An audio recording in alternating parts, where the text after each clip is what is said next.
ሰዓት ሞልቶ መተኛት፣ ጊዜን መንገድ ላይ ማጥፋት፣ ዶሮ ሳይጮህ ተነስተው ባዝነው በጨረቃ ቤት መግባት፣ በነፃ የተቸሮት በጀት ጊዜ መሆኑን ሲረዱ ከብርሃን ባንክ የሞባይልና የኢንተርኔት ባንኪንግ ጋር የቦታን ርቀት በሜትር ሳይሆን በጊዜ ይለካሉ። የባንክ ሂሳቦን ከማስተዳደር በተጨማሪ በስኩል ፔይ የትምህርት ቤት ክፍያ ሲከፍሉ፣ በብርሃን ኢታክስ ግብሮን ገብረው፣ በጉዞጎና ኢፍላይት አውሮፕላን ትኬት ቆርጠው ካሉበት ሳይንቀሳቀሱ ብዙ ቦታ ተገኝተው ጉዳዩን ይፈጽሙ። ብርሃን ባንክ፣ እንደ ስማችን ብርሃን ነው ስራችን። ተመልሰናል አድማጮቻችን። ለፌም 95.1 ላይ ትገኛላችሁ። ፉትቦል ካፌ ነው ፕሮግራሙ። የጆዜ ሞሪኒዮን ጉዳይ እንመልከት። ወደ ሪያል ማድሪድ ሊመለሱ የሆነ የሚለውን ጉዳይ እናንሳ። በዚህ ሰሞን በርካታ ዜናዎች ጆዜ ሞሪኒዮና ሪያል ማድሪድን የተመለከቱ ዜናዎች ይወጡ ነው የሚገኘው። ይህንን ጉዳይ እናንሳ።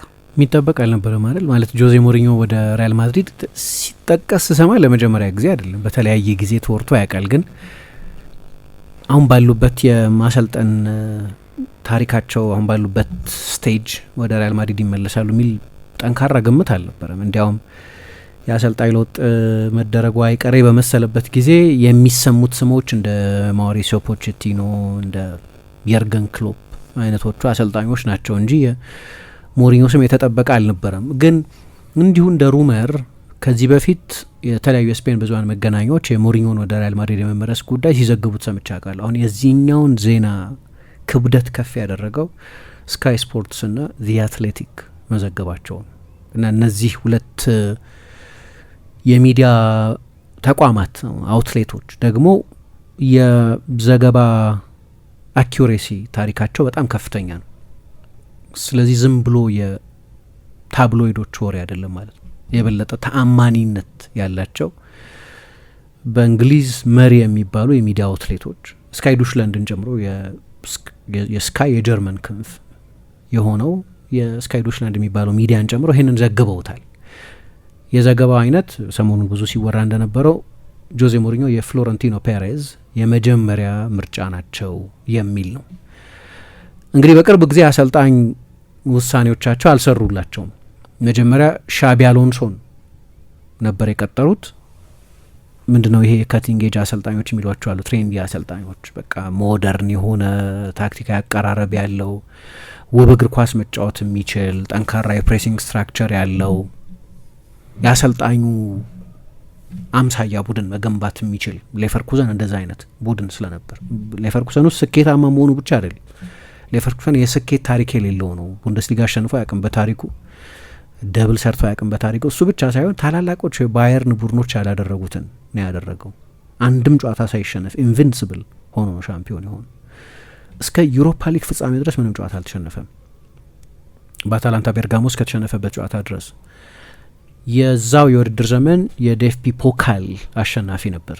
እዛው ቡድን ውስጥ ነው እንደ ፍሎሪያን ቨት፣ ፒየሮ ኢንካፒ፣ ጀረሚ ፍሪምፖንግ አይነት ግራኒት ዣካ አይነት ተጫዋቾች የነበሩበትን ቡድን የገነባው እና ሪያል ማድሪድ አሁን እንዲህ አይነት አቅጣጫ ያስፈልገኛል አለና ሻቢ አሎንሶን አመጣ። ሻቢ አሎንሶ ከአንዳንድ ቁልፍ የሪያል ማድሪድ የመልበሻ ክፍል አባላት ጋር መጣጣም አልቻለም። ስለዚህ 5 ወር በኃላፊነት ከቆየ በኋላ ለቀቀ። ግን ሀሳቡ የነበረው ልክ የበለጠ ሞደርን እግር ኳስ የመጫወት ፍላጎት ስለነበር ነው። በኋላ ከውስጥ ሰው መቅጠር ፈለጉ እና ያ አልቫሮ አርቤሎዋ ነበር። መጀመሪያ አካባቢ የሪያል ማድሪድ ውጤት የተሻሻለ ይመስል ነበር። ግን ያለፉት ወራት ሁኔታ አሁን ካለፉት 6 ጨዋታዎች 1 ጨዋታ ብቻ ነው ያሸነፈው። በአልባሴቴ ነው በኮፓ ዴል ሬ የተሸነፈው። በሪያል ማድሪድ በባየር ሚኒክ ተሸንፎ ነው ከቻምፒየንስ ሊግ ውጭ የሆነው። በላሊጋውም ከባርሴሎና 11 ነጥብ ርቀት ላይ ነው ያለው። ስለዚህ አሰልጣኝ በድጋሚ መቀየራቸው አይቀርም። አሰልጣኙ የረጅም ጊዜ እቅድ አልነበርም። በስራው ላይ ዚዳን እንዳደረገው ሰርፕራይዝ የሚያደርጋቸው ከሆነ በኃላፊነት ሊያቆዩት፣ ግን ሁልጊዜም የሾርት ተርም ቅጥር እንደነበር መገመት ይቻል ነበር። ከዛ በኋላ ቀጥሎ የሚመጣው ማን ነው? እኔ የማይመስሉ ስሞች ይጠቀሱ ሰምቻለሁ። ለምሳሌ ክሎፕ የማይመስል ስም ነው፣ የርገን ክሎፕ። አንደኛ ወደ አሰልጣኝነት የመመለስ ያን ያህል ብዙ ረሀብ ያላቸው አይደሉም። እንደምታውቂው ደክሞኛል አሁን ብለው ነው ከሊቨርፑል በጣም ከሚወዱት ሊቨርፑል በጣም ከሚወደዱበትም ሊቨርፑል የለቀቁት። ሁለተኛ ኮንትራታቸው ላይ የጀርመን ብሔራዊ ቡድን የሚመጣ ከሆነ ከሬድቡል ፕሮጀክት ለመልቀቅ የሚያስችል የኮንትራት አንቀጽን ያሰፈሩት። ስለዚህ ምን ትገምቻለሽ? እዚህ ላይ ድንገት ወደ አሰልጣኝነት የሚመለሱ እንኳ ከሆነ ሌስ ዲማንዲንግ ወደ ሆነ ብዙ ጫና ወደማያበዛ የብሔራዊ ቡድን ኃላፊነት የመምጣት ሀሳብ ያላቸው ነው የሚመስሉት።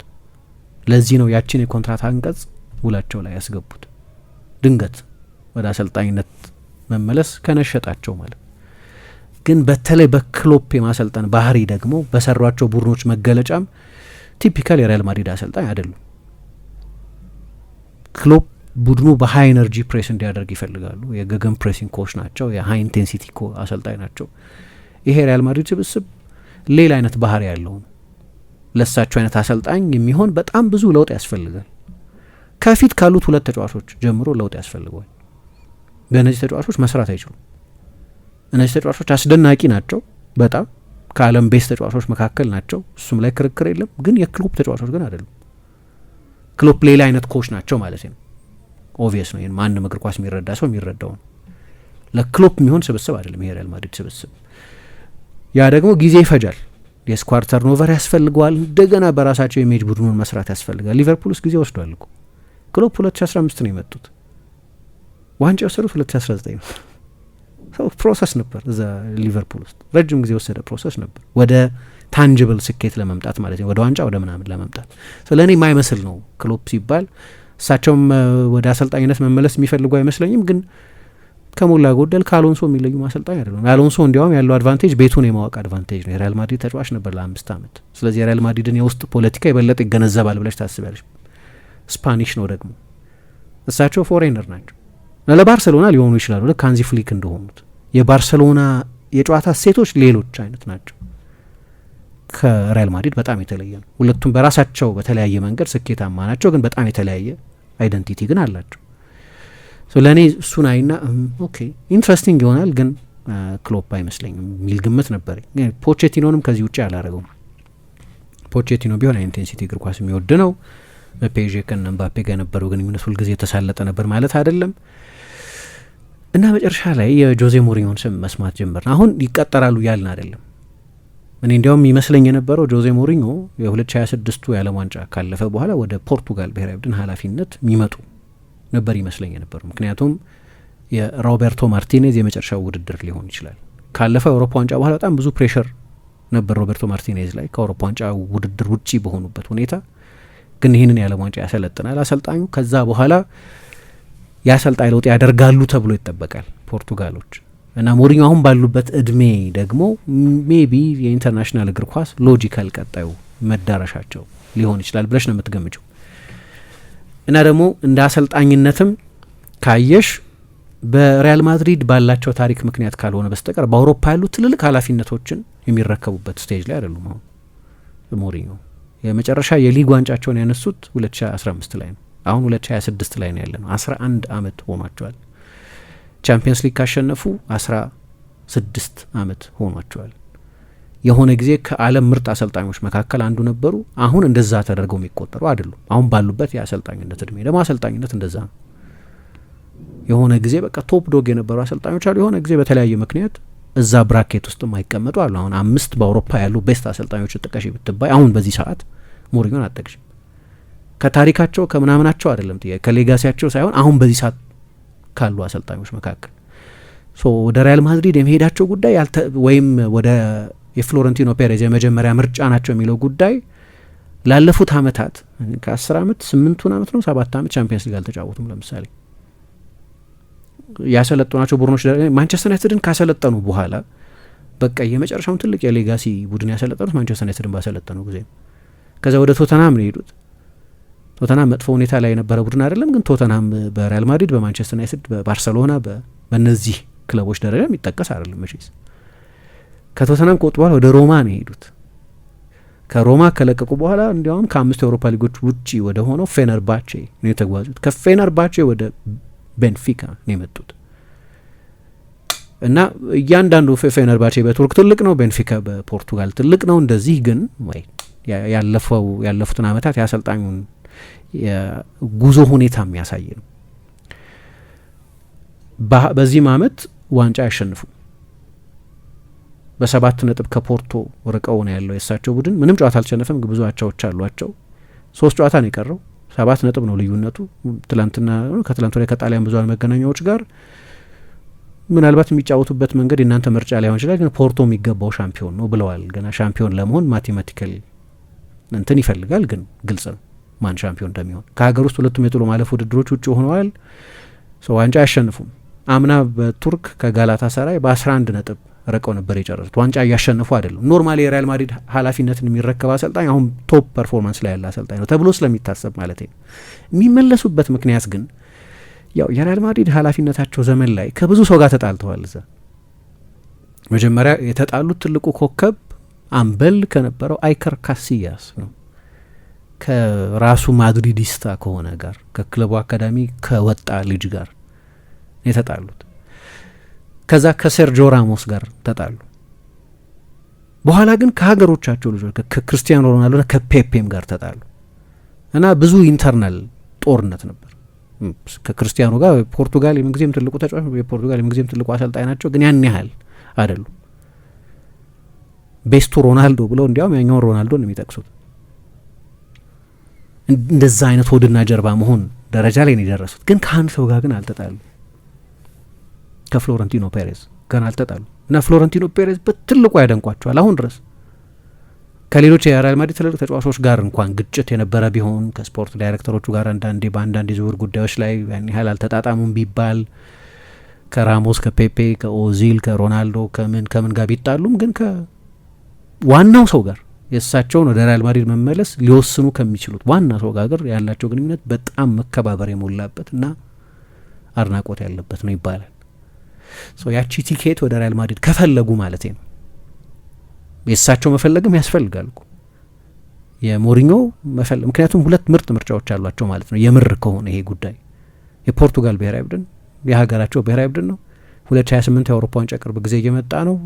2030 የዓለም ዋንጫ ከአስተናጋጆቹ መካከል አንደኛዋ ፖርቱጋል ነች። ስለዚህ ይህንን ቁልፍ ውሳኔ መወሰን ያስፈልጋቸዋል። ምክንያቱም ይሄ ስራ መቼ ተመልሶ እንደሚመጣ ይታወቅ። አንድ ቀን ይመጣል፣ ግን መቼስ የብሔራዊ ቡድን ኃላፊነት እንደ ክለብ ኃላፊነት ብዙ ተርኖቨር ያለበት አይደለም። ምርጫ አላቸው። ሪያል ማድሪድ ፈለጋቸው ማለት ሞሪኞ ኃላፊነቱን ይቀበላሉ ማለት አይደለም። ለሱ ማረጋገጫ የለም። እንዲያውም ሰሞኑን ትላንትና ነው በቤንፊካ ሊቆዩ እንደሚችሉ ነው የተናገሩት። ቤንፊካን በድጋሚ በቻምፒየንስ ሊግ ይዤ መምጣት ፈልጋለሁ የሚል አስተያየት ሰጥተዋል። እርግጠኛ መሆን ያስቸግራል። ግን ሬከርዳቸው የአውሮፓ ሬከርዳቸውን የዩሮፓ ሊግን 2017 እና የኮንፈረንስ ሊግን 2022 አሸነፉ። በ9 ሲዝን ያሸነፏቸው ሁለት ዋንጫዎች እነዚህ ናቸው።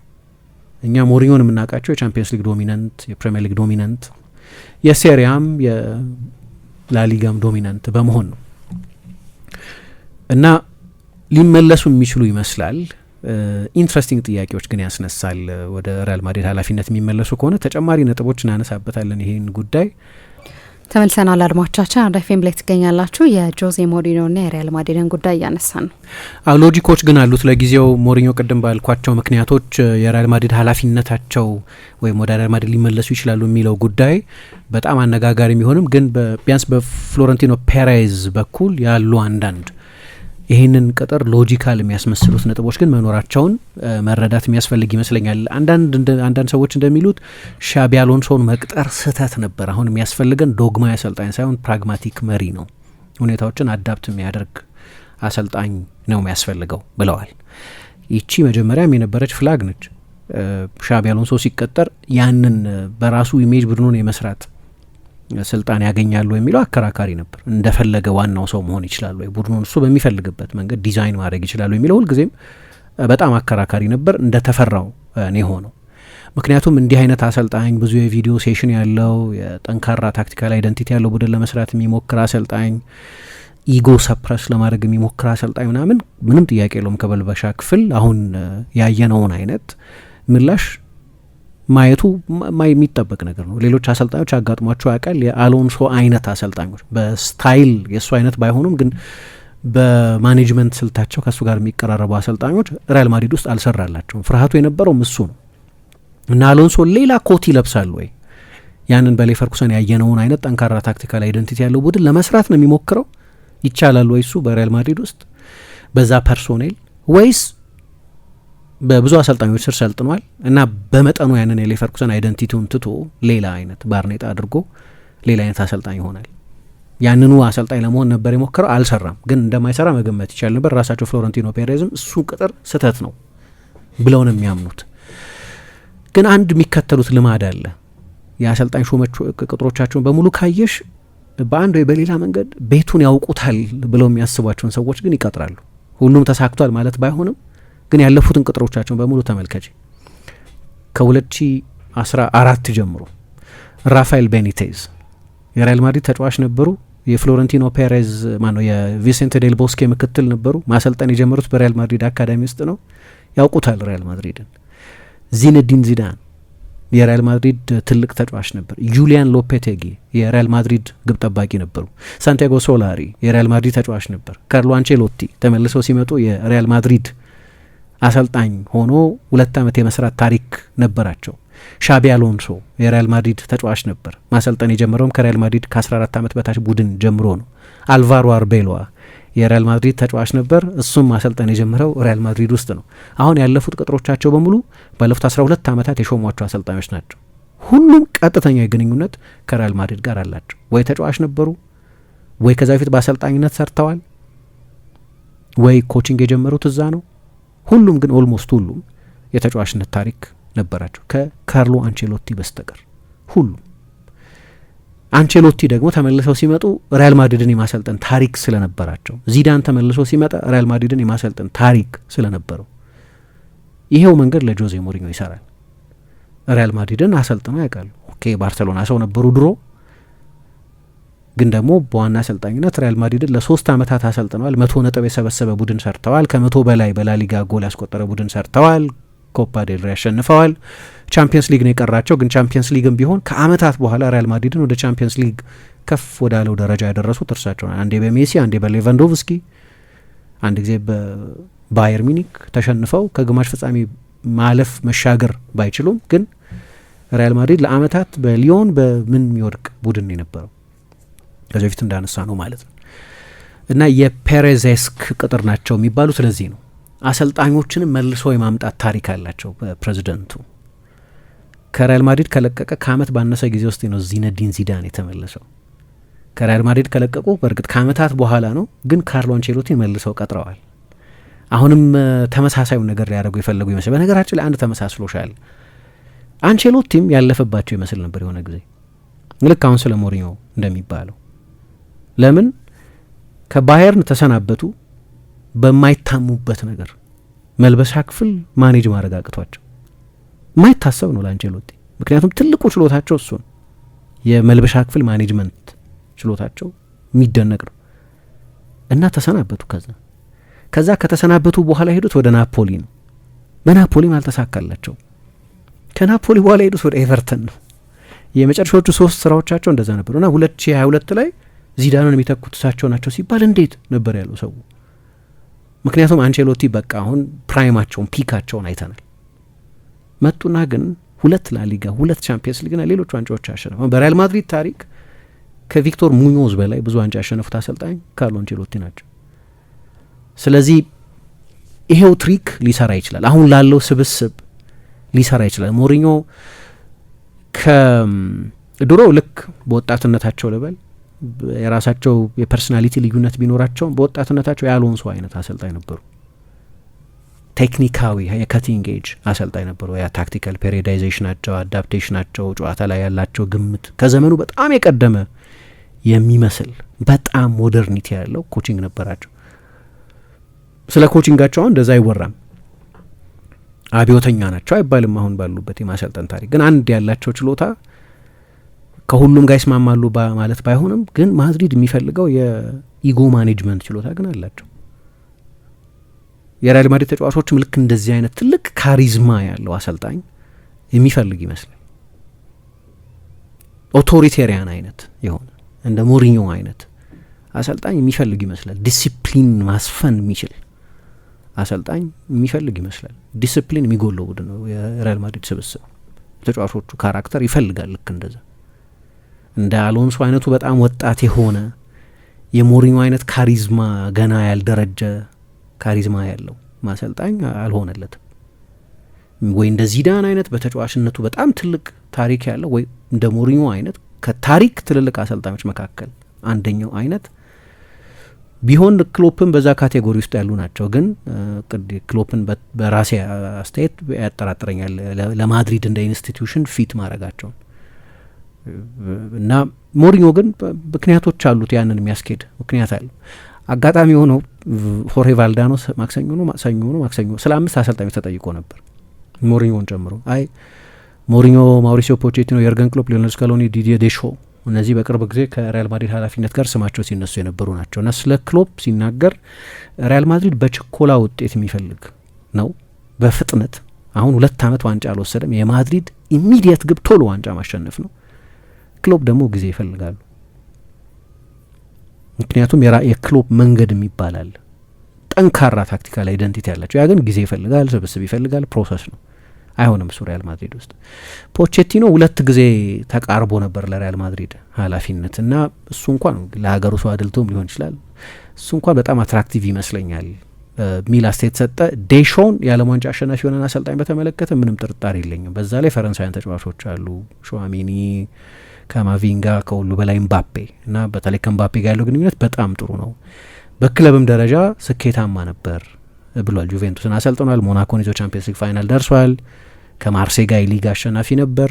ከፈረንሳይ ብሔራዊ ቡድን ጋር አንድ የዓለም ዋንጫ ፋይናል ተጫውቷል፣ አንድ የዓለም ዋንጫ አሸንፏል፣ አንድ የአውሮፓ ዋንጫ ፋይናል ተጫውቷል። ኦፍ ኮርስ ትልቅ ሲቪ ያለው ነው፣ ትልቅ የተጫዋችነትም ታሪክ ያለው ነው። እሱ እንኳን ያስኬዳል አለ። ጆዜ ሞሪኞን በተመለከተ ግን የተዘጋ ቻፕተር ይመስለኛል የሚል እምነት ነው የነበረው። አሁን የሞሪኞ ፕራይማቸው ላይ ያሉበት ጊዜ አይደለም ነው የቫልዳኖ አስተያየት። ተመሳሳይ ጥያቄ ስለ ሊዮኔል ስካሎኒም ቀርቦለት ነበር። ስካሎኒም እየተባለ ነበር እሱ የዓለም ዋንጫ አሸናፊ ነው አለ፣ ልክ እንደ ዴሾ ሁሉ። ግን በክለብ ደረጃ ሰርቶ አያውቅም እና የሪያል ማድሪድ አሰልጣኝን የመጀመሪያ ክለብ ስራው እንዲሆን ማድረግ ኢሪስፖንሲቢሊቲ ነው እንዲሆን ማለት። በክለብ ደረጃ ሰርቶ አያውቅም። የአርጀንቲናን ወጣት ቡድን ያሰለጥን ነበር። ድንገት ዘውድ እግሩ ስር ወድቃለት የአርጀንቲና ብሔራዊ ቡድን አሰልጣኝ ሆነ እና ደግሞ ታሪክ ሰራ። በእርግጥ ግን የኢንተርናሽናል እግር ኳስና የክለብ እግር ኳስ ባህሪ በጣም የተለያየ ነው። ስለዚህ ስካሎኒም በዚህ ምክንያት ሪያል ማድሪድ ቋሚ አሰልጣኝ አድርጎ ይሾመዋል ብዬ አልገምትም የሚል አስተያየት ሰጠ። ግን የሞሪኞ ጉዳይ በአንድ ሰው በጠቅላላ ኦፒኒየን ሌኪፕ ምን ይላል? አንዳንድ ቁልፍ የሪያል ማድሪድ ሰዎች ጥሩ አይደለም የሞሪኞ መሾም የሚል ምክር ሰጥተዋቸዋል ይላል። ግን አንድ ሰው ነው ትልልቆቹን ውሳኔዎች የሚወስነው፣ ፍሎረንቲኖ ፔሬዝ እና ለሞሪኞ ትልቅ አድናቆት አላቸው። ቅድም እንዳነሳሁት ደግሞ የሚወዷቸውን አንዳንድ አሰልጣኞች ዚዳንን፣ አንቸሎቲን መልሶ የማምጣት ታሪክም አላቸው እና ሞሪኞ ፈቃደኛ ከሆኑ በፔሬዝ በኩል የእሳቸው ቀዳሚ ምርጫ ናቸው ማለት ነው። ሰዓት ሞልቶ መተኛት፣ ጊዜን መንገድ ላይ ማጥፋት፣ ዶሮ ሳይጮህ ተነስተው ባዝነው በጨረቃ ቤት መግባት፣ በነፃ የተቸሮት በጀት ጊዜ መሆኑን ሲረዱ ከብርሃን ባንክ የሞባይልና የኢንተርኔት ባንኪንግ ጋር የቦታን ርቀት በሜትር ሳይሆን በጊዜ ይለካሉ። የባንክ ሂሳቦን ከማስተዳደር በተጨማሪ በስኩል ፔይ የትምህርት ቤት ክፍያ ሲከፍሉ፣ በብርሃን ኢታክስ ግብረውን ገብረው፣ በጉዞጎና ኢፍላይት አውሮፕላን ትኬት ቆርጠው ካሉበት ሳይንቀሳቀሱ ብዙ ቦታ ተገኝተው ጉዳዩን ይፈጽሙ። ብርሃን ባንክ፣ እንደ ስማችን ብርሃን ነው ስራችን።